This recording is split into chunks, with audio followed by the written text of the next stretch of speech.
Hi everyone, my name is Morendias Elavivi. I'm from Tansi, and in this video I will explain about metode ilmiah. Sebenarnya, apa sih yang dimaksud dengan metode ilmiah itu? Metode ilmiah adalah suatu cara sistematis yang digunakan para ilmuwan dalam memecahkan atau mencari jawaban tentang suatu kebenaran ilmiah. Metode ilmiah itu juga ada bagian-bagiannya juga loh. Yang pertama adalah pengamatan, di mana kita harus menemukan masalah untuk mencari penyelesaiannya. Ada dua cara. Yang pertama secara kualitatif, yaitu dengan menggunakan indera serta kita akan mendeskripsikannya. Dan yang kedua ada kuantitatif, yaitu menggunakan alat ukur. Yang kedua membuat pertanyaan yang lengkap dan jelas, serta menggunakan kalimat tanya. Yang ketiga membuat hipotesis, yaitu jawaban sementara dari rumusan masalah tadi. Hipotesis dibagi menjadi dua. Yang pertama HO yang berupa penolakan, dan yang kedua H1 yang berupa penerimaan. Yang keempat adalah melakukan eksperimen. Di dalam eksperimen terdapat variabel bebas, kontrol, dan terikat. Yang kelima adalah menarik kesimpulan dengan cara melihat kembali hipotesis dan menentukan tergolong HO atau H1. Yang terakhir adalah membuat laporan dengan struktur berikut.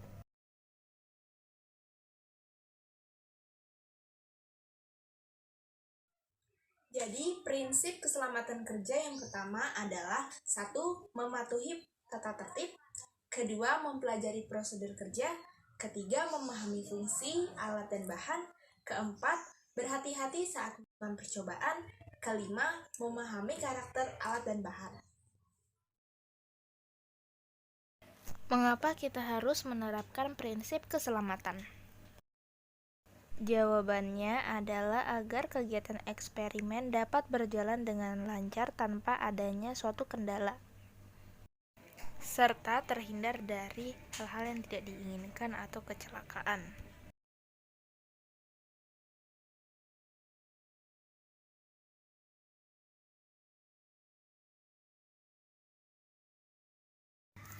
Penelitian kali ini akan mengamati pertumbuhan kecambah yang ditaruh pada tempat gelap dan tempat terang.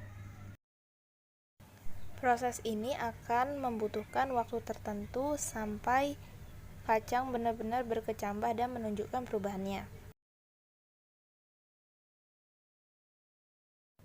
Diletakkannya cambah di tempat terang dan gelap akan menunjukkan bahwa apakah intensitas cahaya itu mempengaruhi pada pertumbuhan kecambah atau tidak, dan bagaimana hal tersebut sangat mempengaruhi pertumbuhan pada kecambah.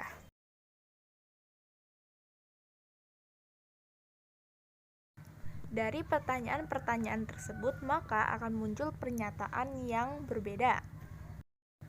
Pernyataan pertama menjelaskan bahwa intensitas cahaya tidak berpengaruh pada pertumbuhan kacang.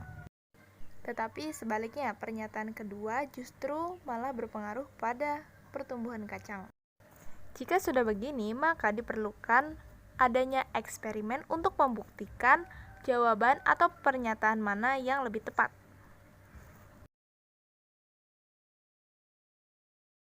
Yang keempat adalah melakukan eksperimen.